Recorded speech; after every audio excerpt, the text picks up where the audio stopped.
So hello guys, welcome back to the new video of Tech Yoga. In this video, I will guide you with how you can download Sims 4 on laptop or PC. So first of all, open the browser on your PC. Now you search for Sims 4. Now click on the first link that appears. Now here click on download now. Now here you will see various options like download EA app on Windows, download EA app for Mac, etc. So right now I have Steam Store on my Windows PC. So I will click on continue to Steam Store.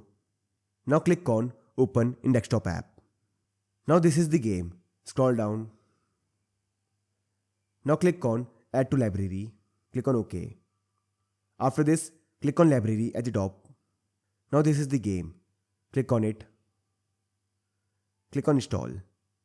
Now click on install again, and this will start installing Sims 4 on your PC. So this I can download Sims 4 on laptop or PC. So I hope you find this video useful, and if you do, then don't forget to like this video and subscribe our channel.